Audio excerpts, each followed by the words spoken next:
the Shimmering Sky Set Championship locations in an interactive map. And that's not how you do a deck photo, bub. All that and so much more in this week's episode of Lorcana Alert. I'm Uncle Ben, and we gotta talk about this deck box. Big news today, Disney Lorcana just announced a new deck box. Ravensburger partnered with Ultra Pro to make this cool binder and deck box combo, and the deck box opens up to reveal a number line of 0 to 20. I can only imagine of how hard it'd be to keep track of lore on this thing. They're calling it the premium card portfolio and holds up to 252 standard size cards. This accessory is due to release on October 3rd at the Essen Spiel and the MCM London Comic Con on Friday, October 25th.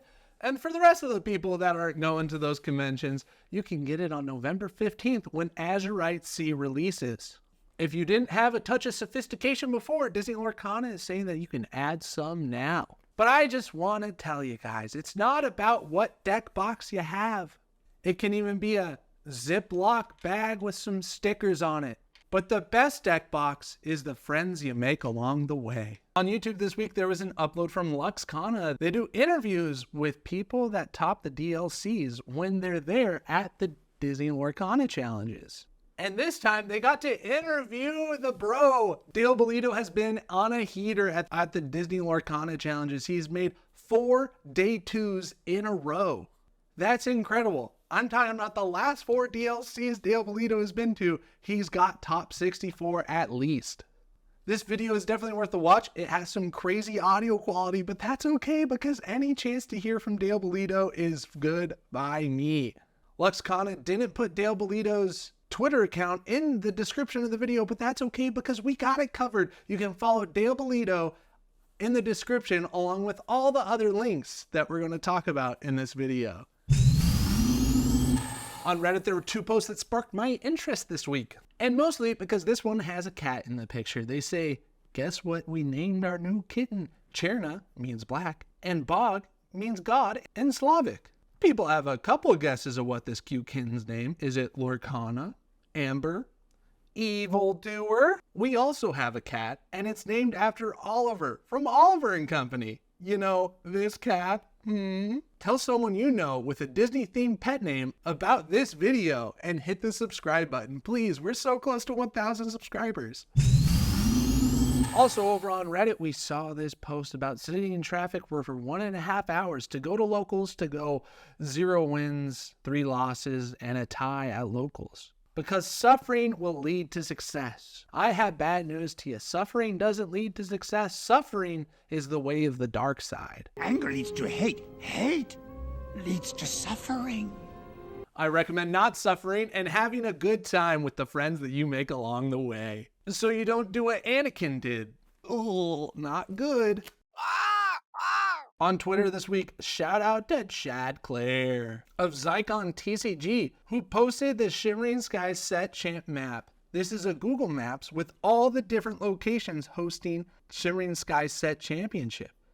You can zoom into your area and click in your specific one to see what's going on, even with the melee.gg link. Make sure you confirm with the store that the information is accurate, but this should give you a great look at what's happening around you. South Dakota, what's going on, dude? Where's the magic? Also on Twitter, Alex Bianchi took a picture of his deck list, but it's not what you think. This deck is playing 5 different colors, and 3 of these colors we don't even have in Lorcana. This isn't how you post a deck list, but it's close, and I don't think you can have that many copies of one fire sauce in a deck. But great news, deck list photos have been getting better. Disney Lorcana Japan Twitter account tweeted out the picture of the Surfer Stitch official Japanese card, and it's looking good. It's almost looking as good as this proxy I found on Facebook this week of Surfer Stitch. It covers up the text of the card, so I don't know if it would be legal, but I like it. If you're running this proxy card, I just might scoop. It's too good. Also on Facebook, there was a upsetting post about someone who ordered a starter deck off of Amazon, but when they opened them up,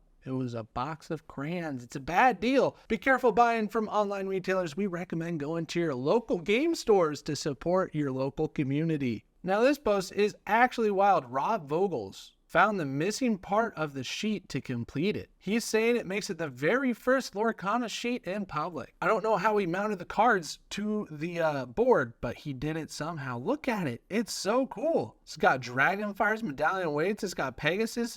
They're all lined up. Definitely a cool thing for a miscut collector. If you want to see all Lorcana Rob's miscuts, you can follow him on Instagram. The link is in the description. Some of the craziest miscuts and errors I've ever seen are over there. For our meta report this week, it's happening. The set championships are this week. Good luck to everybody. We want to remind you that it's okay to play the deck that you know the best, and not the decks that seem to keep topping. Just kidding, make an entire Kit Cloud Kicker themed Sapphire Emerald deck and counter the meta. Tekken airfoils, go sailing, blow them away. You can do it. Get the Mirabelle with Kit Cloud Kicker. In our Market Watch segment this week, I want to tell you that I don't think you should buy the Mirabelle Champion card this first week. You want to wait a couple weeks when the prices go down. I think it'll start about $100 card.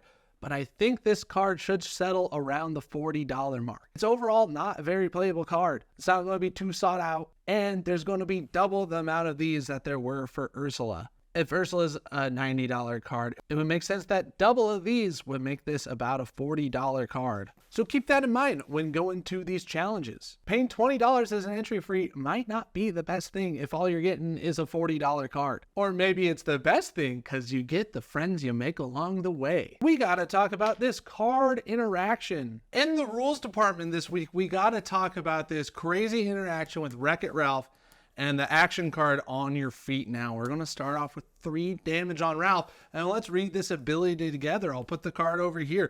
When you ready this character, gain 1 lore for each 1 damage on him. So Ralph already has 3 damage, so if you were able to ready him, boom, gain 3 lore. That'd be kind of sick. How can you ready him if he's already exerted? You want to do it before the turn passes. You can use something like on your feet. Now it says ready all characters and deal 1 damage to each of them. They can't quest for the rest of this turn. That's okay, because we're not questing with Ralph. He's doing other stuff. He's trying to get lore by readying. So what would happen in this interaction? You might say, oh, wow, you'd get 4 lore, but you'd be wrong, and this is why. You're going to play down your on your feet now action card and spend 4 ink on it. And then what's going to happen? Your action card has to resolve first. It says ready all your characters and deal 1 damage to each of them. So we're going to go ahead and ready our characters. And then what happens? Right now, Ralph's condition is met. It says whenever you ready this character. The condition is met. The trigger goes into the bag. But then what happens? We have to fully resolve our action card first. So we keep doing what it says left to right. Ready all your characters and deal 1 damage to each of them. Ralph then goes to, you guessed it, 4 damage. And then the action card is done being played. What happens then? Shouldn't I be able to resolve my trigger? That's where the confusion comes in. The game state check happens. Ooh, the magical game state check. You know what game state check for? It checks to see if you've won the game, and it checks to see if you're about to be banished from damage at your willpower or exceeding your willpower. You have 4 damage on, you are banished. You go into the graveyard. But we still have a trigger in the bag. We still have Wreck-It Ralph's trigger in the bag. And that's going to resolve because it didn't come out of the bag. We still have to resolve the trigger that Wreck-It Ralph has. So whenever you ready this character, gain 1 lore for each 1 damage on him. He was readied. He went to 4 damage. Game state check banished him. And now we calculate the damage on him, which is nothing. There's no damage on Ralph. He's just a card in the discard pile. There's no damage on him because he's not here.